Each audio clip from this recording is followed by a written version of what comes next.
দেখো অনেকেই জয়েন করছো কিন্তু রেসপন্স করতেছো না। উম্মে হাবিবা, তাবাসসুম, নুসরাত, তাসিন, তামান্না, তাহসিন রেসপন্স করতেছো, সুইটি, তারপরে উইন 10 নামে কেউ আছো, তিশা, মিশকাতুল জান্নাত, মোহনা। মোহনা শুনতে পাচ্ছ? জি স্যার। শুনতে পাচ্ছ, তাহলে শুনতে পেলে রেসপন্স করবা, যখন আমি কথা বলবো রেসপন্স করবা। আর সবাই একটু ক্লাস করার সময় নিরিবিলি জায়গায় বসবে, যেখানে সাউন্ড যাতে না হয়, আসছে একদম নিরিবিলি। সাউন্ড হলে সেটা শোনা যাবে। জি স্যার। আচ্ছা, তাহলে আমার মনে হয় যে বাকি যারা আছে তারা আমাকে শুনতে পাচ্ছে, কিন্তু কোনো কারণে রেসপন্স করতেছে না। ঠিক আছে, তো যাই হোক, আজকে প্রথম ক্লাস, একটু সমস্যা হতে পারে। তারপরেও একটু কিভাবে জয়েন করতে হবে এই বিষয়গুলো আমি একটা ভিডিও কিন্তু লিংক দিয়ে দিচ্ছি হোয়াটসঅ্যাপ গ্রুপে, এটা দেখবা। এটা দেখেও জয়েন করার নিয়মটা বুঝতে পারবে তাহলে। এবং বাকি যারা এখনো ক্লাসে জয়েন করেনি, ঠিক আছে, যারা এখনো হোয়াটসঅ্যাপ খোলেনি বা নিয়মিত যে জুমে লাইভ ক্লাস হবে এই বিষয়ে যারা জানে না, তাদেরকে একটু ইনফর্ম করবা। যারা আজকে ক্লাসে আসো তারা বাকিদেরকে অবশ্যই ইনফর্ম করবা।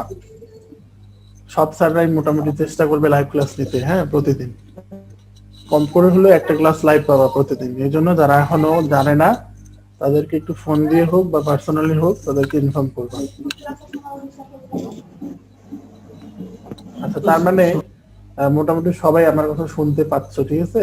আমি ক্লাসটা শুরু করলে সবাইকে মিউট করে দিয়ে রাখবো। মিউট করে দেওয়ার মানে হচ্ছে তোমার সাউন্ড গুলো আমার এখানে আসবে না, কিন্তু আমার কথাগুলো তোমরা শুনতে পারবা। তা না হলে ওই যে পাশে বাসায় সবার অনেকে আশেপাশে কথা বলতেছে, এই কথাগুলো শোনা যাচ্ছে, হ্যাঁ, সমস্যা হবে। বা তোমরা নিজেরাই নিজেদের মাইক গুলো সাইলেন্ট করে দিয়ে রাখবা, রাখতে পারবা, মিউট করে দিয়ে রাখতে পারবা। ঠিক আছে, মোটামুটি অনেকে আসছো। এখন আমার সাথে আসো 3, 6, 3, 9, 11 জন আছে মোটামুটি, এনাফ প্রথম দিন হিসেবে। তবে যারা আসেনি বা যারা জানে না তাদেরকে জানাই দিও যে আমার ইংলিশ ক্লাসগুলো এইটা হচ্ছে শিডিউল, এই টাইমে প্রতিদিন বা যেদিন ক্লাস থাকবে সেদিন, ঠিক আছে। ভাইয়া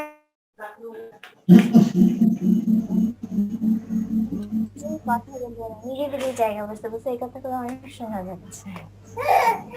একটু ওয়েট, আমি মিউট করে দিচ্ছি সবাইকে, ঠিক আছে। আসছে না।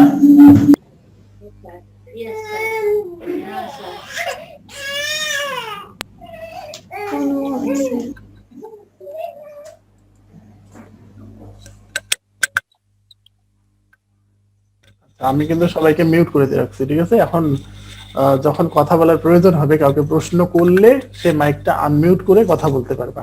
তাছাড়া বাকিদেরকে আমি মিউট করে দিয়ে রাখছি, ঠিক আছে। অপ্রয়োজনে কেউ কথা বলবে না। যখন কথা বলার প্রয়োজন হবে তখন মাইকটা আনমিউট করে কথা বলতে হবে। তোমার নামের পাশে বা নিচে কোথাও দেখবা যে মিউট আনমিউট এই কথাটা লেখা আছে, এখান থেকে আনমিউট করে কথা বলবা, ঠিক আছে। তো যাই হোক, অনেক দিন থেকে স্কুল বন্ধ। হ্যাঁ, আশা করি স্কুল খুব দ্রুত খুলবে, তো আমরা ক্লাসে ব্যাক করতে পারবো। তো যতদিন খোলেনি ততদিন আমাদেরকে এভাবে ক্লাস কন্টিনিউ করতে হবে। আজকে প্রথম ক্লাসে আমি একটু বলছিলাম যে আমরা হচ্ছে সিলেবাসের সাথে পরিচিত হব, ঠিক আছে। আচ্ছা, তো সবাই সবাই কি দেখতে পাচ্ছে? সবাই একটু, আচ্ছা, মাইক গুলো আনমিউট করে রাখতে বলছি। আচ্ছা, আমি আনমিউট করে দিলাম সবাইকে। সবাই একটু খাতা কলম নিয়ে বসো, ঠিক আছে। সবাই একটু খাতা কলম নিয়ে বসবা।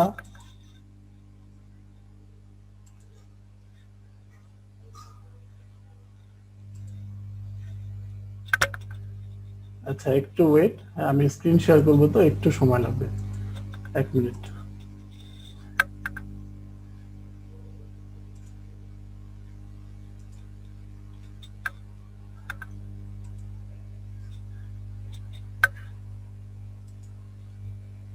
আচ্ছা, আমার স্ক্রিনটা কি দেখতে পাচ্ছে এখন, ল্যাপটপ স্ক্রিন সবাই?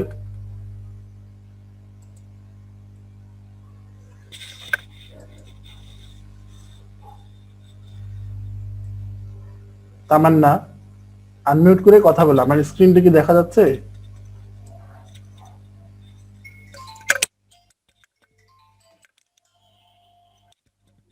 হ্যালো, তামান্না, আমাকে শুনতে পাচ্ছ?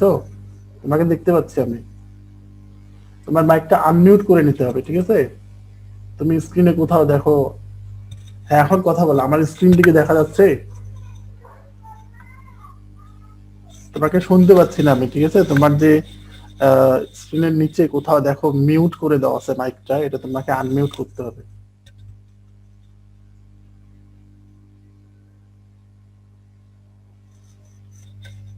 বা তামান্না তাহসিন, তামান্না তাহসিন, মাইকটা আনমিউট করে বলো। স্ক্রিন থেকে দেখা স্যার। যাচ্ছে? হ্যাঁ, স্ক্রিন দেখা জি যাচ্ছে? স্যার, দেখা যাচ্ছে। স্পষ্ট দেখা জি যাচ্ছে? স্যার, হ্যাঁ স্যার। আচ্ছা, তাহলে আমার মনে হয় সবাই দেখতে পাচ্ছ, ঠিক আছে? সমস্যা নাই। তাহলে আমি তামান্না শুধু তোমাকে আনমিউট করবো কোনো প্রয়োজন হলে, ঠিক আছে? তুমি আনমিউট করে কথা বলবে। এখন মিউট করে দিচ্ছি, তোমার কথা আমি শুনতে পারবো না। ওকে, এখন খাতা নিয়ে বুঝবে যে আমরা প্রথমে সিলেবাসের সাথে একটু পরিচিত হবো আজকে। ফার্স্ট এবার সিলেবাসের সাথে পরিচিত হবো।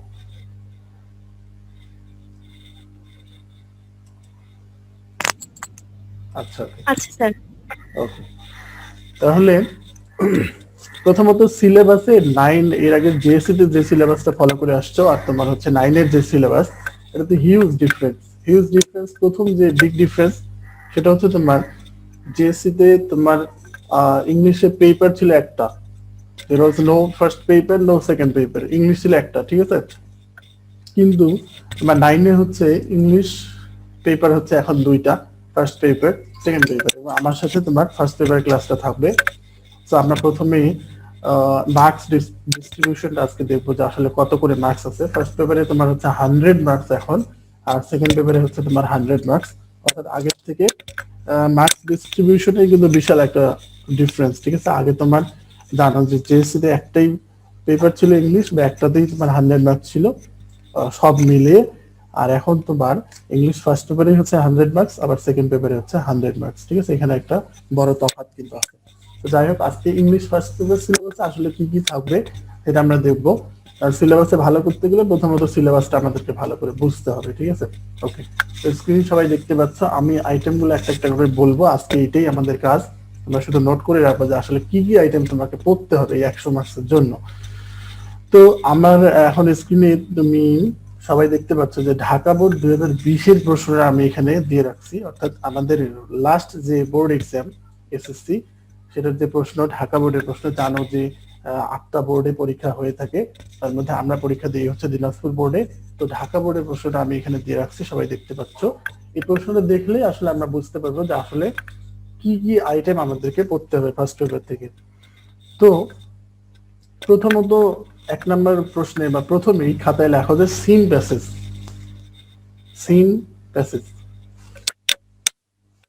আসিন শুধু আনমিউট করে কথা বলবা, রেসপন্স করবা। বাকিদের রেসপন্স করার প্রয়োজন নাই, আমি যখন আনমিউট করব তখন কথা বলবা।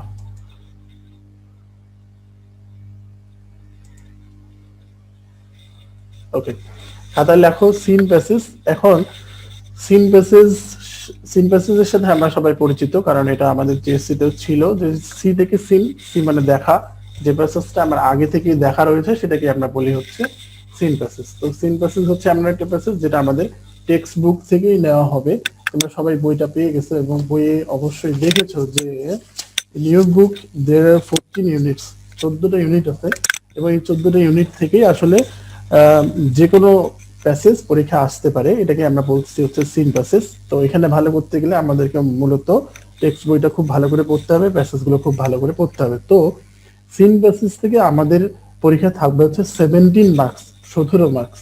17 মার্কসের মধ্যে প্রথমেই এই যে ঢাকা বোর্ডের প্রশ্নে দেখো যে একটা সিন প্যাসেজ, এটা বই থেকেই, অর্থাৎ বইয়ের একটা প্যাসেজ। ইউনিট 3 তে দেখবো যে এই প্যাসেজটা আছে, মে ডে আর ইন্টারন্যাশনাল ওয়ার্কার্স ডে, অর্থাৎ আন্তর্জাতিক শ্রমিক দিবস নিয়ে এই প্যাসেজটা। তো এটা ঢাকা বোর্ড 2020-এ এসেছিল। এখান থেকে তোমার প্রথমেই আমাদের যেটা থাকবে যে 7টা এমসিকিউ থাকবে, 7টা এমসিকিউ থাকবে। তাহসিন, আমাকে শোনা যাচ্ছে কি?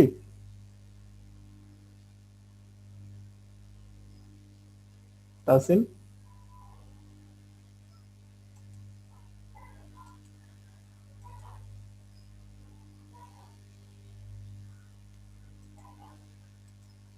তাহসিন, আচ্ছা, শোনা যাচ্ছে হয়তো বা।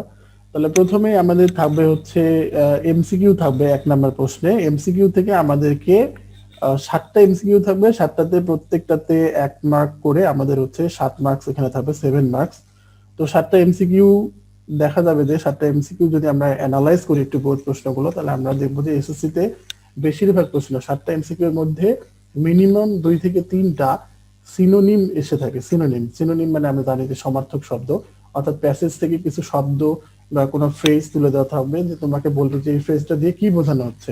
যেটা দিয়ে কি বোঝানো হচ্ছে 4টা অপশন দেওয়া থাকবে, এখান থেকে যেটা বেস্ট আনসার সেটা আমাদেরকে চুজ করতে হবে। এটার সাথে আমরা আগে থেকে পরিচিত। তাহলে 1 নম্বর প্রশ্ন লিখে নাও যে এমসিকিউ থাকবে এখানে 7 মার্কস থাকবে, 7টা এমসিকিউ। ওকে, তো এরপরে আমরা চলে যাচ্ছি 2 নম্বর প্রশ্নে। 2 নম্বরের প্রশ্নের সাথে আমরা আগে থেকে পরিচিত, বিকজ এটা জেএসসি তেও ছিল যে আনসার দ্য ফলোইং কোয়েশ্চেন্স, অর্থাৎ নিচের প্রশ্নগুলোর উত্তর দাও। তবে আগের থেকে একটু ডিফারেন্স এই দিক দিয়ে যে আগের প্রশ্নগুলো অনেক সাদামাটা হতো, সহজ হতো, ইজি হতো, তো অল্প কথায় আনসার দেওয়া যেত। কিন্তু এখন তোমার প্রশ্নগুলো যেহেতু বড় হয়ে গেছো, হ্যাঁ পড়াশোনা তো অবশ্যই বাড়বেই। তো যাই হোক, এখন প্রশ্নগুলো একটু বড় হবে, আগের থেকে একটু হয়তো ব্যাখ্যা করে উত্তরগুলো তোমাকে লিখতে হবে, ঠিক আছে?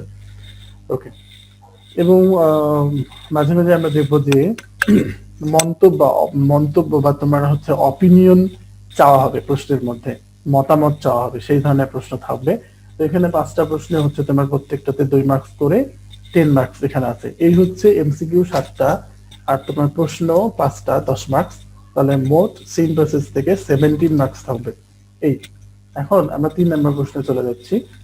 3 নম্বর প্রশ্নে হচ্ছে তোমার আবার একটা সিন প্রসেস থাকবে, এটা খাতায় লিখে নাও যে সিন প্রসেস 2, এভাবে খাতায় লিখে নাও। এবং এখানে ঢাকা বোর্ড 20-এর প্রশ্নে একটা প্যাসেজ দেখতে পাচ্ছ, ইজ অ্যাবাউট ফিশ পপুলেশন। হ্যাঁ, অর্থাৎ মাছেদেরকে নিয়ে এই প্যাসেজটা, এটা বই থেকে প্রশ্নটা এসেছে, যেহেতু সিন প্যাসেজ তাহলে আগে বলছি যে এটা টেক্সট বুক থেকেই থাকবে। তো এই প্যাসেজটা টেক্সট বুক থেকেই ছিল।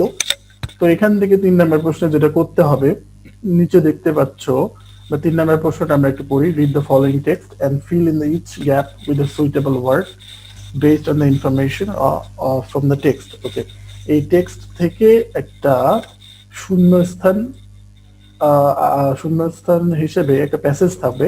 এই প্যাসেজে এ থেকে ই পর্যন্ত 5টা তোমার গ্যাপ থাকবে।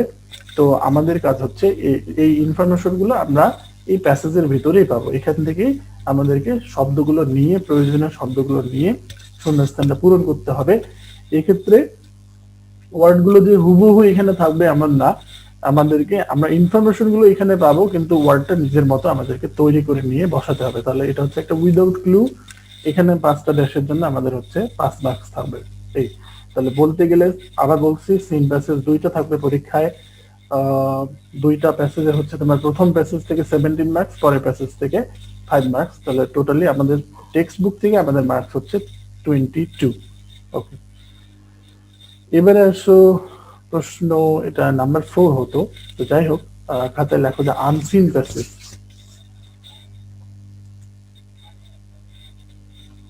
আনসিন প্যাসেজ, ওকে, আনসিন প্যাসেজের সাথে আমরা আগে থেকেই পরিচিত, কারণ 6, 7 প্লাস 8 3টা ক্লাসেই তোমার একটা আনসিন প্যাসেজ থাকতো। এখনো তোমার সেই আনসিন প্যাসেজটা আছে। এবং আনসিন মানে তার মানে এটা কিন্তু টেক্সট বুক থেকে থাকবে না, এবং যে কোনো সোর্স থেকে এই প্যাসেজটা নেওয়া হতে পারে, এটা আনকমন থাকবে। যাই হোক, এই প্যাসেজ থেকে আমাদের প্রথম যে কাজ 4 নম্বর প্রশ্নে যেটা আমাদেরকে করতে হবে, যে ইনফরমেশন ট্রান্সফার নামে একটা আইটেম, যেটা তুমি আগেও জেএসসি তেও করে আসছো, যে এরকম একটা টেবিল দেখতে পাচ্ছ স্ক্রিনে, এরকম একটা তোমার টেবিল দেয়া থাকবে। এবং এখান থেকে যে ইনফরমেশন গুলো চাওয়া হচ্ছে সেই ইনফরমেশন গুলো আমাদেরকে প্যাসেজ থেকে নিয়ে এসে বসাতে হবে। এটার সাথে আমরা সবাই পরিচিত কম বেশি। তাহলে এটার নাম হচ্ছে, এই আইটেমটার নাম হচ্ছে ইনফরমেশন ট্রান্সফার। তাহলে এটা আমরা মোটামুটি সহজ একটা আইটেম, জাস্ট ওখান থেকে যে ইনফরমেশন গুলো চাওয়া হচ্ছে সেটা আমরা প্যাসেজ থেকে খুঁজে নিয়ে এসে এখানে বসানো। এবং এই উত্তরটা লিখতে গিয়ে মাথায় রাখতে হবে যে কোনো টেবিল তোমার পরীক্ষার খাতায় তুলতে হবে না, তুমি শুধু আনসার গুলো এ বি সি ডি বা যেভাবে আসবে রোমান সংখ্যায় যদি আসে, যেটা দেখতে পাচ্ছ, তাহলে এই রোমান সংখ্যাগুলো লিখে শুধু যতটুকু আনসার তোমার চাওয়া হচ্ছে ততটুকুই তোমার পরীক্ষার উত্তরের খাতায় লিখতে হবে। এটা তোমার কাজ। এরপরে আসো কোয়েশ্চেন নাম্বার 5। এটাও হচ্ছে তোমার সিন প্যাসেজ থেকেই আসবে, আনসিন প্যাসেজ থেকে, সরি, আনসিন প্যাসেজ থেকে তোমার কাজ হচ্ছে একটা সামারি লিখতে হবে। আর এদিকে যে টেবিলটা আমরা দেখলাম, এখানে 5টাতে আমাদের 5 মার্কস আছে। আর নাম্বার 5, এখানে তোমার একটা সামারি লিখতে হবে, অর্থাৎ সামারি মানে হচ্ছে মূল কথা, সারাংশ বা সারমর্ম। এটা তোমরা বাংলা দ্বিতীয় পত্রে করে থাকো, যে একটা প্যাসেজ দেওয়া থাকলে সেটার মূল কথাটা তোমাকে অল্প কিছু কথায় লিখতে হয়। তো এটা হচ্ছে সামারি। তাহলে আমরা উপরে যে এখানে দেখতে পাচ্ছ যে ঢাকা বোর্ড 2020-এ নীল আর্মস্ট্রংকে নিয়ে একটা প্যাসেজ ছিল। আমরা জানি যে Neil Armstrong was the first man to walk on the moon, চাঁদে হাঁটা প্রথম মানুষ। তো তাকে নিয়ে একটা প্যাসেজ এসেছিল, তোমাকে বলা হবে যে এই প্যাসেজটার সামারি লিখতে।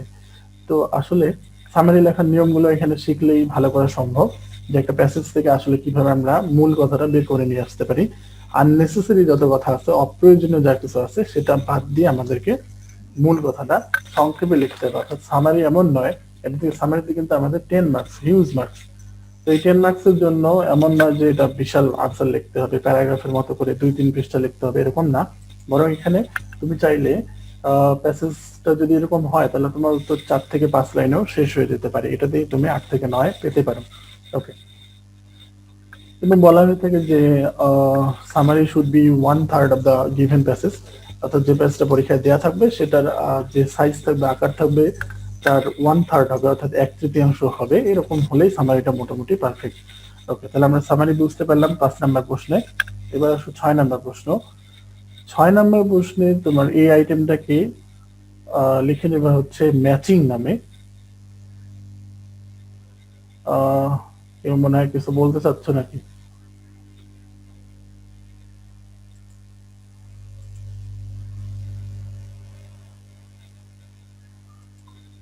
ওকে, 6 নাম্বার আইটেমটা লিখে নেওয়া হচ্ছে ম্যাচিং, ম্যাচিং সেন্টেন্স প্যাটার্নস। অর্থাৎ এটার সাথে তোমরা, আমার মনে হয় যে আগেও পরিচিত, কিন্তু আগের যে ম্যাচিং ছিল সেটার সাথে এটা একটু তফাৎ আছে। আগের যে ম্যাচিং গুলো থাকতো, সেখানে তুমি 2টা কলাম থাকতো, বাট এসএসসি তে ম্যাচিংটা একটু কঠিন হয়ে গিয়েছে, কারণ এখানে কলাম থাকবে হচ্ছে তোমার 3টা। কলাম যত বেশি হবে, সেন্টেন্সটা ম্যাচ করা তত বেশি কঠিন হয়ে যাবে। এবং এখানে ম্যাচিং বলা হচ্ছে এই কারণে যে এখানে 5টা সেন্টেন্সকে ভাগ করে 3টা কলামে দেওয়া থাকবে। তো এই 3টা কলামে আমাদের কাজ হচ্ছে যে 5টা সেন্টেন্সকে সঠিকভাবে মেক করা, এটা হচ্ছে আমাদের কাজ। এটা লিখতে গিয়ে, আনসার লিখতে গিয়ে তোমার প্রথমে অবশ্যই সিকোয়েন্সটা লিখে নিতে হবে। অর্থাৎ এ এর সাথে ধরো যদি 3 হয়ে থাকে, তাহলে এ প্লাস 3 প্লাস 2 যদি হয়ে থাকে, তাহলে 2, এভাবে আগে ব্র্যাকেটে তোমার পুরো সেন্টেন্সের স্ট্রাকচারটা লিখে নিতে হবে, নিয়ে তুমি পাশে আবার পুরো সেন্টেন্সটা তোমাকে লিখতে হবে। এটা হচ্ছে তোমার কাজ। এখানে আমাদের 5 মার্কস আছে। নাম্বার 7, এখানে একটা রিয়ারেন্স থাকবে। তো এই রিয়ারেন্স হচ্ছে তোমার 8টা সেন্টেন্স থাকবে। রিয়ারেন্স মানে জানো যে সাজিয়ে লেখা, পুরো একটা প্যাসেজকে এলোমেলো ভাবে র্যান্ডমলি দেয়া থাকবে। তো আমাদের কাজ হচ্ছে সেই সেন্টেন্স গুলোকে অর্থ অনুযায়ী অ্যারেঞ্জ করে লিখতে হবে, রিঅ্যারেঞ্জ করতে হবে। এটাই আমাদের কাজ। তাহলে এখানে আমরা যদি একটু প্যাসেজ গুলো অর্থ করে সুন্দর করে গল্পটা সাজিয়ে লিখবো, এটা আমাদের কাজ। তাহলে এখানে 8টা সেন্টেন্স রিঅ্যারেঞ্জ করার জন্য এখানে 8 মার্কস আছে।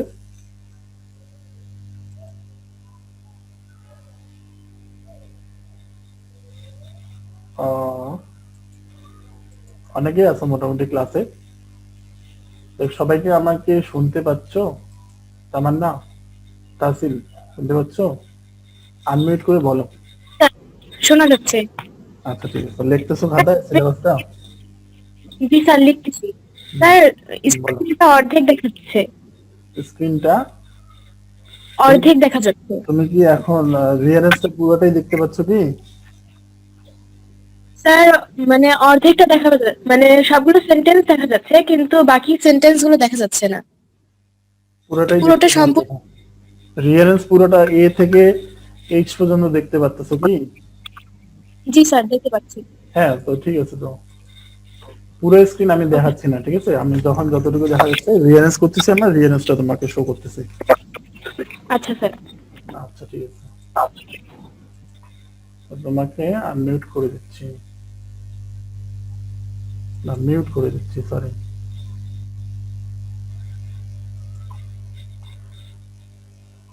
ওকে, তাহলে আমার মনে হয় বাকিরা শুনতে পাচ্ছ। তাহলে তোমার এই 7 নম্বর প্রশ্নে আমাদের একটা রিঅ্যারেঞ্জ থাকবে, এখানে 8টা সেন্টেন্স থাকবে, 8টাকে অ্যারেঞ্জ করার জন্য আমাদের 8 মার্কস থাকবে। এই হচ্ছে সব মিলে আমাদের এখন পর্যন্ত 50 মার্কস। এটা হচ্ছে রিডিং থেকে, রিডিং পার্ট থেকে। এরপরে আমাদের তাহলে রাইটিং পার্ট, রাইটিং থেকে দেখি আমরা কি কি আইটেম থাকবে। রাইটিং এ মোট হচ্ছে তোমার 50 মার্কস। তো এখানে প্রথমে 8 নম্বর প্রশ্নে লিখে নাও প্যারাগ্রাফ রাইটিং, একটা প্যারাগ্রাফ থাকবে। প্যারাগ্রাফটা বিভিন্ন রকম প্যারাগ্রাফ হতে পারে, তবে এসএসসি পরীক্ষায় সাধারণত প্রশ্নের উত্তর থেকে যে প্যারাগ্রাফগুলো লিখতে হয় সেই ধরনের প্যারাগ্রাফটাই বেশি এসে থাকে। যেমন এখানে ঢাকা বোর্ড 20-এ দেখতে পাচ্ছ, answer the following questions to write a paragraph on tree plantation. অর্থাৎ ট্রি প্ল্যান্টেশন নিয়ে তোমাকে প্যারাগ্রাফ লিখতে বলছে। হয়তো অনেকেরই ট্রি প্ল্যান্টেশন আগে থেকে পড়া, তো আগে যে প্যারাগ্রাফ গুলো পড়ে এসেছো সেগুলোই পড়তে হবে, প্লাস তোমাকে হয়তো আরো বাড়তি কিছু প্যারাগ্রাফ পড়তে হতে পারে। তো এখানে প্যারাগ্রাফে হচ্ছে আমাদের 10 মার্কস। যেহেতু প্রশ্ন দেওয়া থাকে 5টা বা 6টা বা 7টা, যেমন ঢাকা বোর্ড 20-এ দেখতে পাচ্ছ 6টা প্রশ্ন আছে। তুমি যখন প্যারাগ্রাফটা লিখবে তখন তোমাকে মাথায় রাখতে হবে যে এই 6টা প্রশ্নের উত্তর কিন্তু তোমার প্যারাগ্রাফের ভিতরে থাকতে হবে, এটা মাথায় রাখতে হবে। ওকে, চলো 8 নম্বর প্রশ্ন লিখে নিয়েছো যে প্যারাগ্রাফ থাকবে। এরপরে আসো তোমার 9 নম্বর প্রশ্ন। 9 নম্বর প্রশ্নে দেখতে পাচ্ছ যে তোমার স্টোরি থাকবে। স্টোরি, এটা তোমরা স্টোরির সাথে আগে থেকে পরিচিত। তো যে ট্রেডিশনাল স্টোরি গুলো পড়ে আসছে এরকমই থাকবে, তবে এসএসসি তে দেখা যায় 50% বোর্ডেই তোমার নতুন কোন স্টোরি আছে, অর্থাৎ যেগুলো তোমাকে ট্রেডিশনাল কোন স্টোরি নয়, খরগোশ কচ্ছপের গল্প নয়। যেমন এখানে ঢাকা বোর্ড 20-এর প্রশ্নে দেখতে পাচ্ছ যে রবার্ট ব্রুসকে নিয়ে আসছে, এটা সবাই জানো, এই গল্পটা সবার পরিচিত, এটা একটা ট্রেডিশনাল গল্প। তো যাই হোক, এসএসসি তে বেশিরভাগ বোর্ড প্রশ্নেই দেখা যায় যে নতুন গল্প আসে, যেগুলো তুমি হয়তো মুখস্থ করে লিখতে পারবে না। এই জন্য স্টোরি লেখার একটা হেবিট তৈরি করতে হবে নিজে থেকে বানিয়ে। ওকে, তো স্টোরিতে একটা জিনিস বলা থাকবে এবার প্রশ্নে এসএসসি তে, যে খেয়াল করতেছো যে right at least 10 new sentences to complete the story. অর্থাৎ গল্পটা শেষ করতে গিয়ে তোমাকে কমপক্ষে 10টা সেন্টেন্স যোগ করতে হবে, এর নিচে হওয়া যাবে না। তুমি এর উপরে লিখতে পারো, বাট বলা হচ্ছে যে right at least 10 new sentences, কমপক্ষে তোমাকে 10টা সেন্টেন্স লিখতে হবে। তাহলে এখানে আমাদের 10 মার্কস আছে। এরপরে একটা একেবারে নতুন আইটেম, সেটা হচ্ছে এই আইটেমটাকে শর্ট করে লেখা হচ্ছে খাতায়, গ্রাফ এন্ড চার্ট। গ্রাফ, এই যে গ্রাফ বানানটা এখানে দেখতে পাচ্ছ, গ্রাফ এন্ড চার্ট। গ্রাফ মানে হচ্ছে এক ধরনের ছবি, পিকচার। তো এখানে আসলে মূলত প্রশ্নে যেটা হবে যে যে কোনো ধরনের একটা ছবি দেওয়া থাকবে, গ্রাফ থাকবে, হ্যাঁ, অনেকগুলো ইনফরমেশন নিয়ে বা অনেকগুলো ডেটা নিয়ে একটা গ্রাফ থাকবে, ছবি থাকবে। তো আমাদের কাজ হচ্ছে এই গ্রাফে বা ওই গ্রাফটা দেখে, ওই ছবিটা দেখে আমাদেরকে বুঝতে হবে যে আসলে এখানে কি কি ইনফরমেশন দেওয়া আছে। যে ইনফরমেশন গুলো আমি বুঝতে পারবো যেখানে দেওয়া আছে, সেটাই আমাকে আসলে কথায় বা ভাষায় প্রকাশ করে লিখতে হবে। ঠিক আছে, এটা হচ্ছে আমাদের গ্রাফে কাজ। আচ্ছা, এখন এখানে ঢাকা বোর্ড 20-এ প্রশ্নটা খেয়াল করো যে কিভাবে আসছে গ্রাফটা। এখানে বলছে দ্য গ্রাফ বিলো, অর্থাৎ নিচে যে গ্রাফটা আছে, শো মানে দেখানো, the choice of profession by different educated people. অর্থাৎ বিভিন্ন শিক্ষিত মানুষরা আসলে কে কোন পেশা পছন্দ করে সেই সম্পর্কে একটা গ্রাফ দেওয়া ছিল। এখন তোমাকে বলবে describe the graph in your own words, অর্থাৎ তুমি নিজের ভাষায় এই গ্রাফটাকে বর্ণনা করতে হবে। এই, এবং মাঝে মাঝে বলা থাকে you should highlight and summarise the information given in the graph. অর্থাৎ তুমি সবকিছু লেখার পরে তোমাকে শেষ একটা প্যারায় অবশ্যই এটা সামারি লিখতে হবে, অর্থাৎ মূল কথাটাকে আবার ইন শর্ট, সংক্ষেপে তোমাকে লিখতে হবে। এখন আমি এখানে ছবিটা দিইনি, তবে আমি শেষে তোমাদেরকে সব বোঝানোর পরে তোমাকে গ্রাফের ছবিটা দেখিয়ে দিব আসলে কেমন থাকতে পারে। তাহলে এই হচ্ছে 10 নম্বর আইটেম, গ্রাফ এন্ড চার্ট। এখানে আমাদের 10 মার্কস আছে, তাহলে এগুলো লেখা আমাদেরকে শিখতে হবে।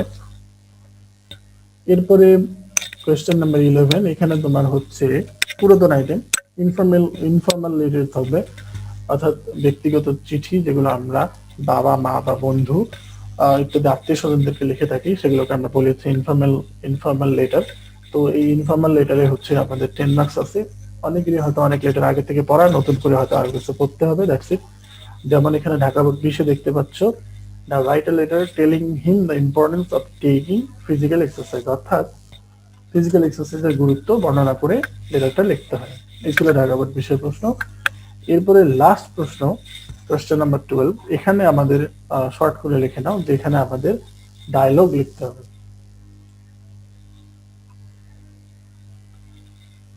অনেকে মেসেজ দিয়ে রাখছো যে জি স্যার শোনা যাচ্ছে, তনু শোনা যাচ্ছে।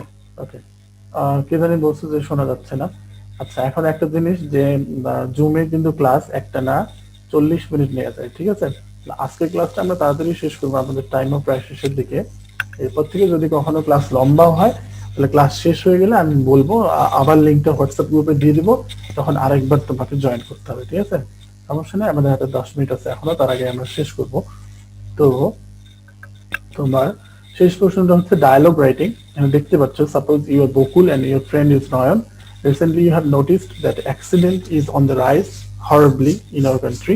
অর্থাৎ আমাদের দেশে হরিবলি মানে খুব ভয়ঙ্কর ভাবে, হরিবলি।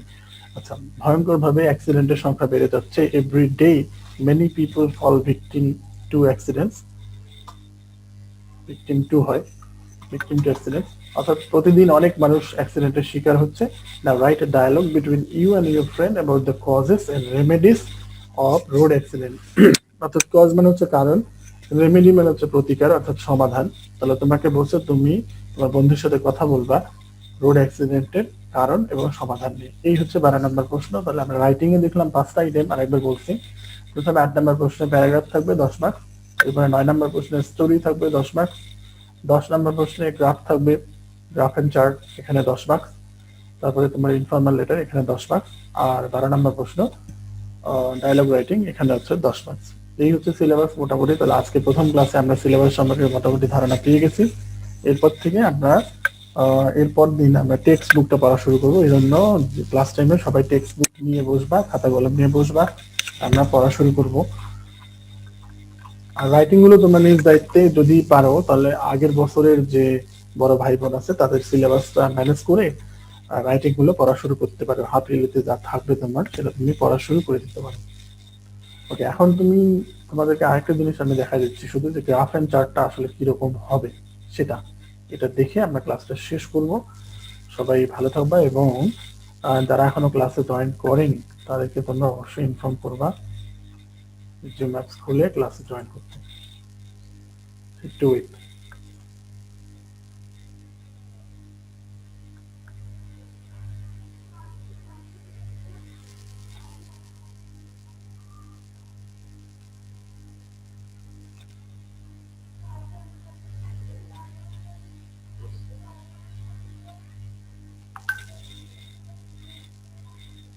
আমি তোমাদের বোর্ড বই থেকেই দেখাই আসলে কেমন হবে গ্রাফটা।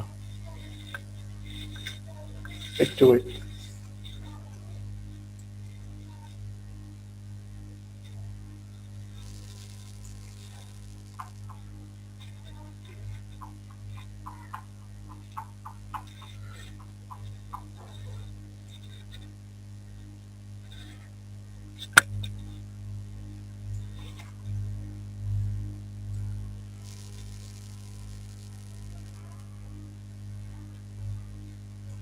আচ্ছা, এই যে একটা গ্রাফ, ঠিক আছে? এই গ্রাফটা তোমার এসএসসিতে এসেছিল এবং এটা তোমার বইয়েই পাবা। এটা সম্ভবত ইউনিট 2 বা 3 দিকে পাবা। এইটাকে, এই যে এই ধরনের চিত্র যেটা দেখতে পাচ্ছ, এটাকে আমরা বলছি হচ্ছে গ্রাফ। হ্যাঁ, তো এখানে একটা ছবি দেখাবে, বুঝতে পারছো এটা একটা ছবি। এবং আমরা আসলে গ্রাফটা কখন ব্যবহার করি? যখন অনেকগুলো কথাকে আমরা অল্প একটু জায়গার মধ্যে, স্পেস আমাদের কম, সময় কম, সেক্ষেত্রে আমরা ইনফরমেশন গুলো এক্সপ্রেস না করে আমরা হচ্ছে দেখা যায় ছবির মাধ্যমে এক্সপ্রেস করি, কথা এক্সপ্রেস না করে। তো এটা হচ্ছে গ্রাফের কাজ। তো এখানে এই গ্রাফটা তোমরা দেখতে পাচ্ছ সবাই। তো প্রত্যেকটা এরকম ছবিতে এখন কি দেয়া আছে সেটা অবশ্যই গ্রাফে কোথাও না কোথাও বলা থাকবে। যেমন এই গ্রাফের টপিকটা কিন্তু উপরে লেখা আছে, young people's changing attitude to pass time. Pass time নিয়ে আমরা একটা ইউনিট পড়বো। পাস টাইম মানে হচ্ছে the way we pass our time, অর্থাৎ যে উপায়ে আমরা আমাদের টাইম গুলো পাস করি সেটাকে আমরা বলি হচ্ছে পাস টাইম। তো এখানে এই গ্রাফে হচ্ছে বলছে টপিকটা কিন্তু দেয়া আছে, young people's changing attitude to pass time, অর্থাৎ যুবক মানুষদের তাদের অবসর কাটানোর যে মাধ্যম সেটার প্রতি যে তাদের অ্যাটিটিউড, দৃষ্টিভঙ্গিটা চেঞ্জ হয়ে যাচ্ছে ধীরে ধীরে, সে সম্পর্কে এই গ্রাফটা। আমরা যদি একটু নিচের দিকে আসি তাহলে দেখবো 1990, 2000, 2010, এবং আমরা খুব সহজে বুঝে নিতে পারছি যে এগুলো হচ্ছে কোনো সাল। সাল এবং উপরের দিকে আমরা আসলে কিছু ক্লু দেওয়া আছে যে কালার গুলোতে একটা ডিফারেন্স খেয়াল করতেছো, যে এই কালারটা গাঢ় কালারটা হচ্ছে ওয়াচিং টিভি অর্থাৎ প্রথম ঘরটা টিভি দেখা, পরেরটা হচ্ছে গেমস এন্ড স্পোর্টস অর্থাৎ খেলাধুলা, পরেরটা হচ্ছে কম্পিউটার অ্যাসিস্টেড প্রোগ্রামস। ওকে, তো প্রথম ঘরটা আমরা বুঝতে পারতেছি এবং এর উপরে খেয়াল করো 41% অর্থাৎ 41%, পরের ঘর 50%, পরের ঘর 9%। অর্থাৎ আমরা বুঝে নিতে হচ্ছে যে আসলে এখানে এইটুকু পিকচার দিয়ে কি এক্সপ্রেস করতেছে, যে 1990 সালে ইয়াং পিপলরা কি করতো, যে 41% মানুষ তারা হচ্ছে পাস টাইম হিসেবে ওয়াচিং টিভি অর্থাৎ টিভি দেখতো, সেটা বলা আছে। 50% মানুষ কি দেখতো, তারা হচ্ছে গেমস এন্ড স্পোর্টস, এই কালারের সাথে দেখো ঘরটা ম্যাচ করে যাচ্ছে। 50% মানুষ অর্থাৎ 50% মানুষ হচ্ছে গেমস এন্ড স্পোর্টস পছন্দ করতো পাস টাইম হিসেবে। এরপরে অনলাইন অ্যাসিস্টেড অথবা কম্পিউটার অ্যাসিস্টেড প্রোগ্রাম এটা পছন্দ করতো মাত্র 9% যুবক মানুষ। তো এই যে কথাগুলো এগুলোই আমাদেরকে জাস্ট এক্সপ্রেস করতে হবে একটা তুলনা কম্প্যারিজনের মাধ্যমে, যে 1990 সালে কিরকম ছিল, 2000 সালে আসলে ব্যাপারটা কিরকম, 2010 সালে কিরকম, এইভাবে আমাদেরকে জিনিসগুলো এক্সপ্লেইন করতে হবে, এটাই হচ্ছে আমাদের কাজ। তো এই হচ্ছে গ্রাফ এন্ড চার্ট, এখানে আমাদের 10 মার্কস আছে। আমরা লেখার নিয়মটা শিখলেই আমরা এই ধরনের যে কোনো পিকচার ডেসক্রাইব করতে পারবো খুব সহজেই। তো এই হচ্ছে পুরো সিলেবাস আজকে। হ্যাঁ, তো আমার মনে হয় তোমরা সিলেবাসটার সাথে পরিচিত হয়ে গেছো। মোটামুটি 15 জন আছে এখন ক্লাসে। আমি সবাইকে আনমিউট করব, যদি কারো কোনো প্রশ্ন থাকে করবা। হ্যাঁ, আমাদের ক্লাস এখানেই শেষ হবে, যদি কারো কোনো প্রশ্ন থাকে করতে পারো। এখন আমি সবাইকে শুনতে পাচ্ছি, যদি কারো কোনো প্রশ্ন থাকে তাহলে আনমিউট করে বলতে পারো।